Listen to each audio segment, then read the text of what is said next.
And you stop it. You are a white male. True. Stop it. You are a white male. Your skin is light enough. Stop it. You're a white woman with blonde hair. Yeah? That's racist. You are racist. You're a fucking white male. You're a white man. Right, well, nobody has to save you because you're a fucking white man who gets to do whatever he wants to in this space, right? You don't have a fucking culture. I don't? No, you don't. Oh. We're fucking white. We don't have a goddamn fucking culture. Are you? I sit here as a privileged white woman. I cannot imagine, but I appreciate you educating us. Well, because we're white, we have had privilege, even the poorest of us. When you're white, you don't know what it's like to be living in a ghetto. You don't know what it's like to be poor. You don't know what it's like to be hassled when you walk down the street or you get dragged out of a car. What do you say to the people who dragged a poor white guy out of a car and beat him? Oh my goodness, poor white people, please, oh my, stop it, Carl. Those white guys, those middle-aged, boring, nerdy-looking white guys. I don't even know what diversity means, but whatever. Thank you. It means non-white men. What do you mean we're lucky to be white? It's not luck, it's privilege. We're privileged, and that's unfair.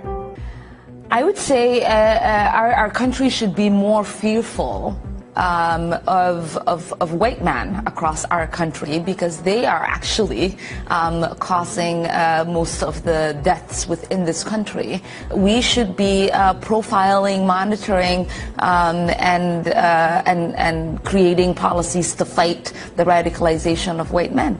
So we have to stop demonizing people and realize the biggest terror threat in this country is white men, most of them radicalized to the right, and we have to start doing something about them. There is no travel ban on them. There is no ban on, they had the Muslim ban. There is no white guy ban.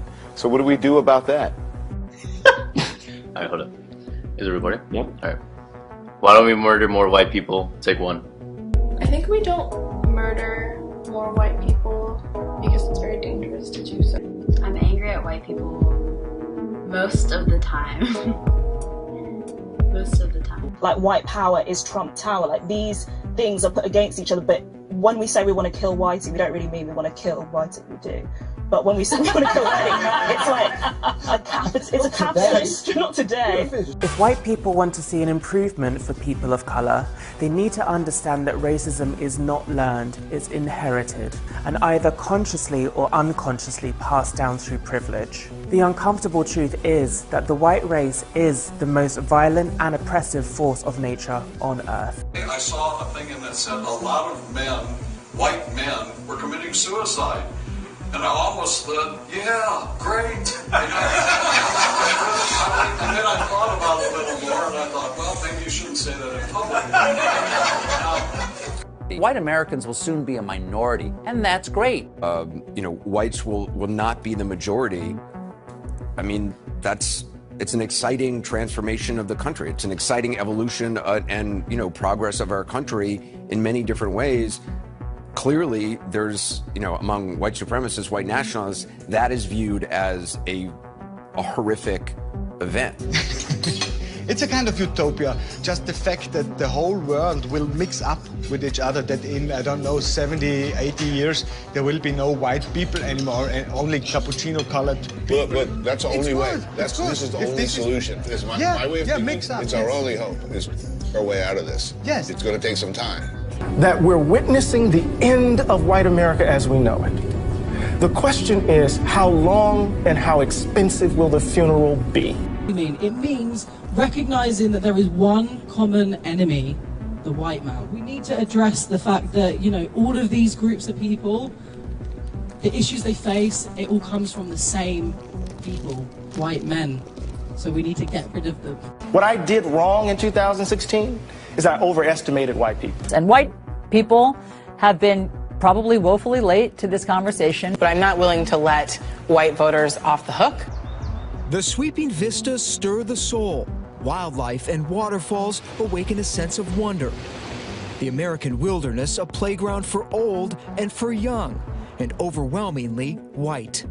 The National Park Service says the persistent whiteness of its 419 parks is an existential crisis. It is not the job of black people and ethnic minorities to educate white people on racism that is perpetuated by white people. Right. White folks need to go educate themselves on the racism they perpetuate.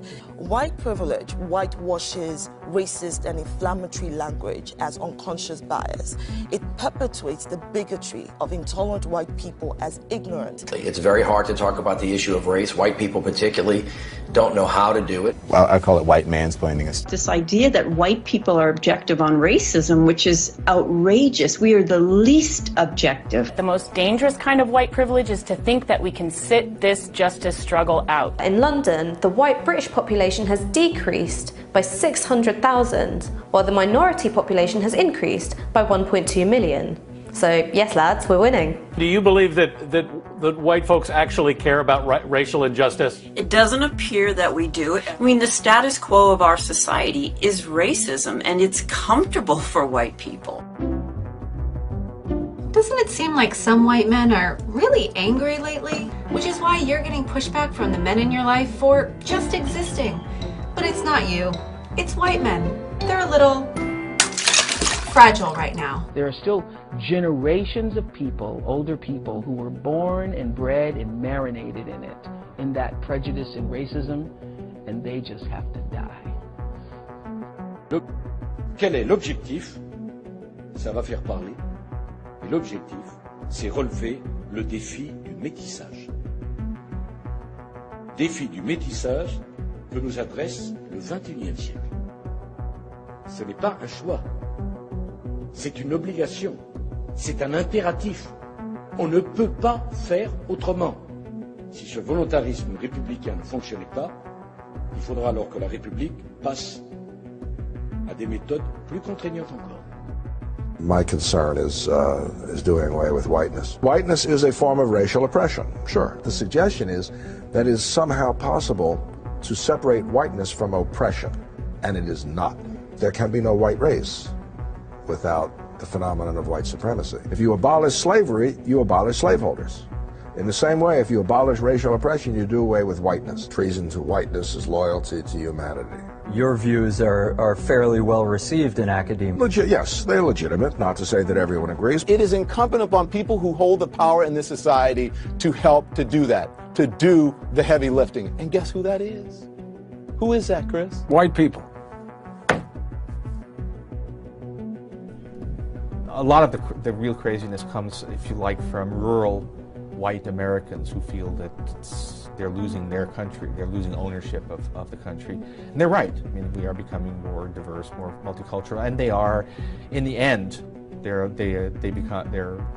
not the future. In the end, the power they still have will go away.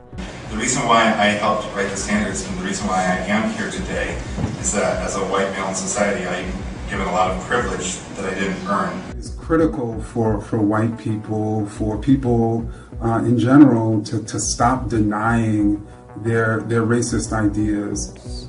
It's sinful. It is a sinful, violent identity construct and culture. Because first of all, whiteness emerges as a construct always in opposition to that which is not white. That's the way it emerges. You cannot at once be white and Christian.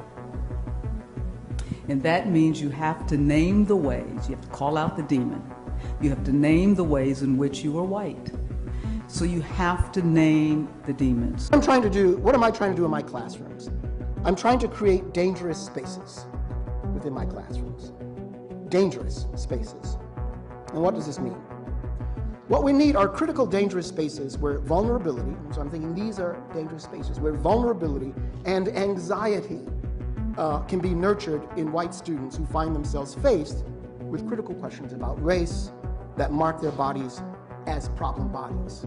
How do you mark white bodies as problem bodies and get away with that? Creating moments of trauma are important. Again, etymologically, which means to wound, within the context of classrooms. How do you create trauma?